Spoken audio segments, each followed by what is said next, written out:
سلام دوستان، وقت بخیر. تصمیم بر این شد بنابر صحبتی که برخی از دوستان داشتند خلاصه ای از نکات مهمی که ممکنه در آزمون طراحی مرداد 5 مرداد 1403 به کار شما بیاد بیان شه. حالا هم دوستانی که پکیج های آموزشی رو تهیه کردن براشون مفید خواهد بود مسلماً، هم سایر دوستان اگر تمایل داشتن میتونن از این مطالب استفاده کنن. روز جلسه آزمون وقتی برگه رو جلوی شما میگذارند، اولا که خب اعتماد به نفس فوق‌العاده بالا داشته باشید، یعنی تمرین کردید دیگه، مسلما بهترین جواب رو خواهید داد و قبول خواهید شد. خب این نکته اول، اعتماد به نفس بالا. دوما میایید میبینید که مدت زمان آزمون چند ساعته. در چند دوره اخیر مدت زمان 7 ساعت بود. خب یعنی ما 7 ساعت زمان داریم که بیایم به این سوال پاسخ بدیم، جوابها رو ترسیم کنیم، نقشه های صحیح رو ترسیم کنیم. خب معمولا در 7 ساعت از شما صرفا پلان میخوان. در چند دوره اخیر که به این صورت بوده، وقتی گفت 7 ساعت صرفا پلان زیرزمین، همکف یکم، نهایت دوم رو از شما بخواد، پلان تیپ طبقات رو از شما بخواد. چند دوره اخیر به قبل وقتی میگفت 8 ساعت زمان آزمون، جدا از این موارد نما میخواست، برش میخواست، سایت پلان میخواست، پلان بام میخواست، مدارک بیشتری از شما میخواست.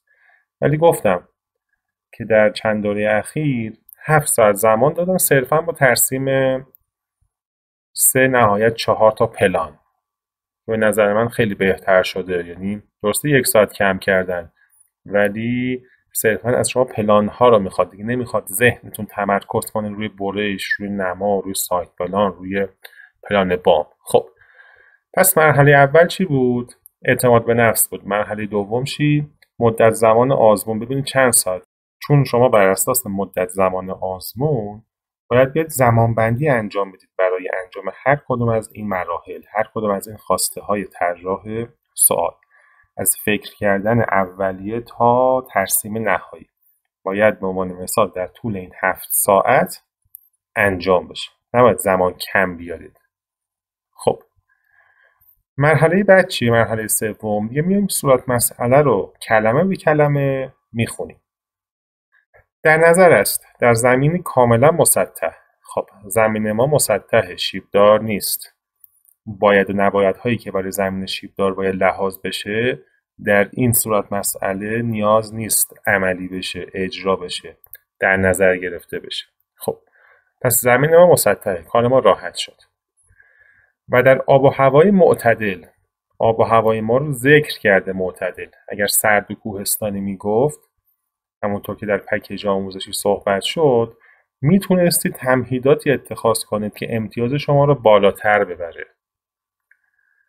به مساحت تقریبی 325 متر مربع، مساحت زمین ما 325 متر مربع هست، بالای 200 متر مربع هست. زمین های پایین 200 متر مربع باز هم طبق صحبتی که در پکیج شد، برای در نظر گرفتن ابعاد نورگیر و پاسیو ضوابط خاصی داره، یک فرمول های خاصی داره، راحت هستن، اونجا ذکر شده، میتونید مراجعه کنید، مجدد ببینید.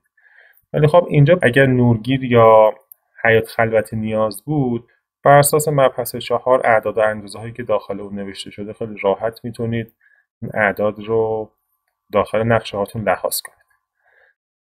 ساختمانی مسکونی با اسکلت فلزی، کاربری ساختمان به ما گفته ساختمان ما اداری نیست، ساختمان ما تجاری نیست، ساختمان ما بهداشتی نیست، کاربری ساختمان ما مسکونی با اسکلت فلزی. خب نوع اسکلت رو مشخص کرده. وقتی میگه اسکلت فلزی یعنی حداقل ابعاد ستون من دیگه 30x30 بایستی باشد. و سقف عرش فولادی، سقف عرش فولادی ضخامت خاصی داره، یک حداقل ضخامتی داره، نمیتونیم هر عددی رو در نظر بگیریم. حالا باید ادامه سوال رو بخونیم دقیق، شاید خودش ضخامت سقف ها رو گفته باشه. شامل طبقات زیرزمین، همکف و یکم. ببینید یه زیرزمین داریم با 2 طبقه روی زیرزمین. خب از چه جهت میگم؟ از جهت به دست آوردن حداکثر ارتفاع مجاز ساختمانی. وقتی دو طبقه روی زمین داریم دو حالت داره، یا زیرزمین ما دارای پنجره نورگیر از نما هست یا دارای پنجره نورگیر از نما نیست. یه لحظه میام یه مقدار پایین‌تر ببینیم کد ارتفاعی همکف رو چند گفته. اینجا گفته که تراز کف همکف دقیقاً 1.20. خب 1.20. پس میاییم زیرزمین رو با پنجره نورگیر از نما لحاظ میکنیم. خب الان ارتفاع موجود ساختمانی ما چقدر میشه؟ میتونید برید تو چک لیست ببینید. چک لیست اول 9 متر میشه. دو طبقه روی زیرزمینی که دارای پنجره نورگیر از نما هست، خب ارتفاع مجاز ما 9 متر میشه.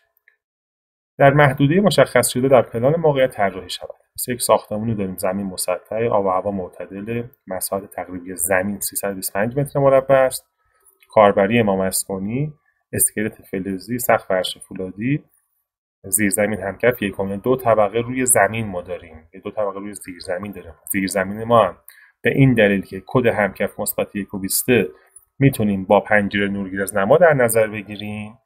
خب و در نتیجه ارتفاع مجاز ما طبق حالا مبحث 4، جدولی که در مبحث 4 هست و داخل چک لیست هم من آوردم، راحت میتونید استفاده کنید، 9 متر است. خب